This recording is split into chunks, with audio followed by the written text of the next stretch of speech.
आज हम बात कर रहे हैं भारत की, जो क्लाइमेट चेंज के एक ऐसे मोड़ पर खड़ा है जहां एक तरफ है खतरा और दूसरी तरफ उम्मीद। ये कहानी सिर्फ देश की नहीं, हम सबकी है। तो चलिए इसमें गहराई से उतरते हैं। 54 लाख, ये सिर्फ एक नंबर नहीं है, ये 54 लाख लोग हैं, जिंदगियां हैं। सिर्फ एक साल में इतने लोगों को भारत के अंदर ही क्लाइमेट चेंज से जुड़ी तबाही के कारण अपना घर छोड़ना पड़ा।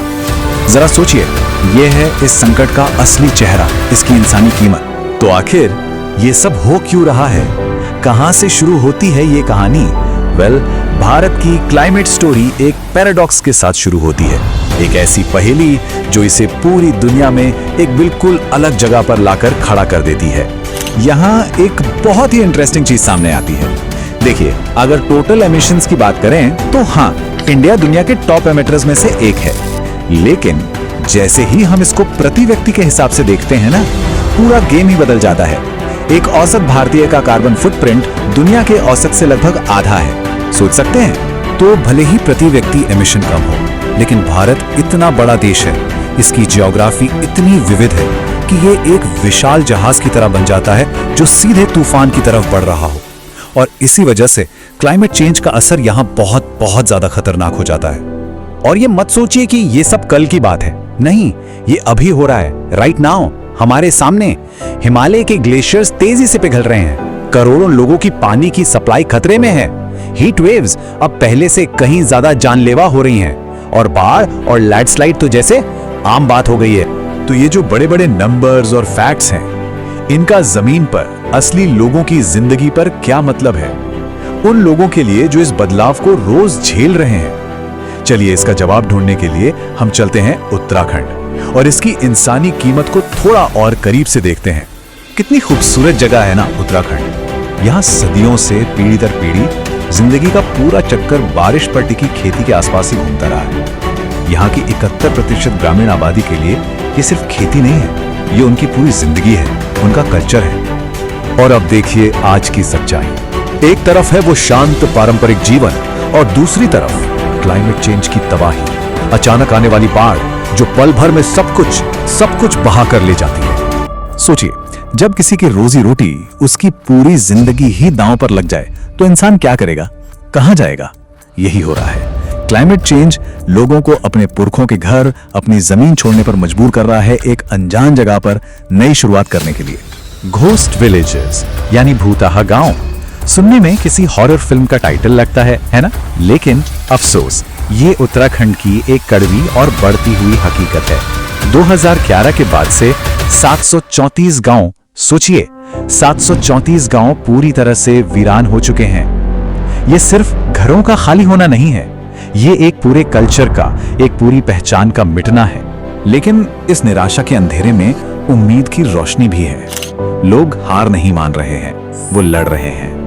चलिए अब आपको बिहार ले चलते हैं, ये देखने के लिए कि कैसे एक पूरा राज्य ग्रास रूट्स लेवल से, यानी जमीनी सतह से इस जंग को लड़ रहा है। तो बिहार में लोग चुपचाप बैठे नहीं है, वहां एक मिशन शुरू हुआ है, जल जीवन हरियाली।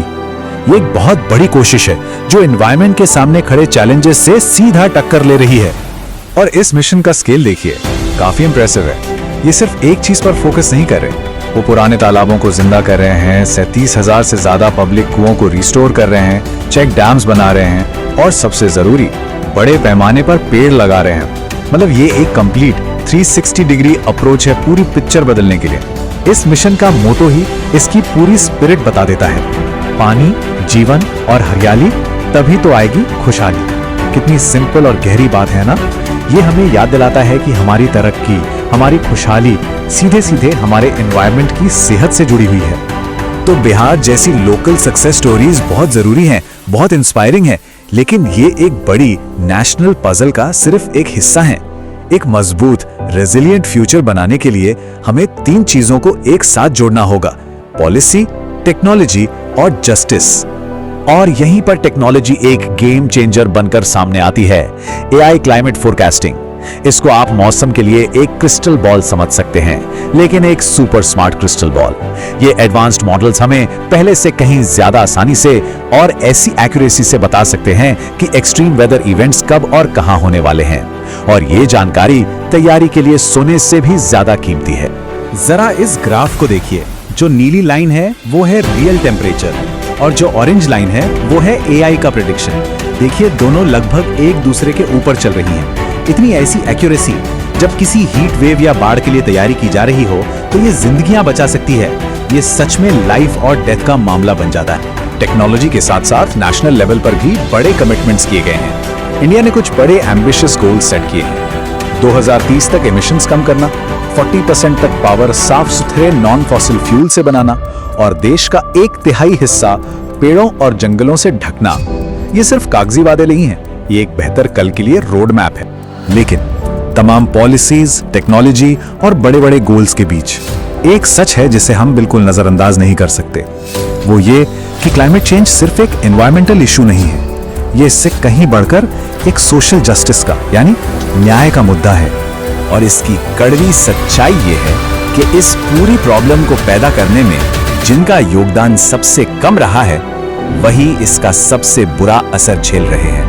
हम बात कर रहे हैं भारत के सबसे कमजोर समुदायों की, दलित और आदिवासी आबादी की।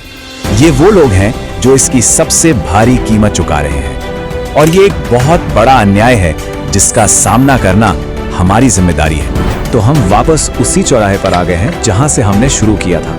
सवाल यह है कि क्या भारत आगे बढ़ते हुए डेवलपमेंट, क्लाइमेट एक्शन और सबके लिए जस्टिस, इन तीनों के बीच एक बैलेंस बना सकता है? इसका जवाब सिर्फ सरकारों या नेताओं के पास नहीं है, ये हम सबके लिए एक सवाल है। क्योंकि आने वाला कल कैसा होगा ये इस बात पर निर्भर करेगा कि हम आज क्या फैसले लेते हैं।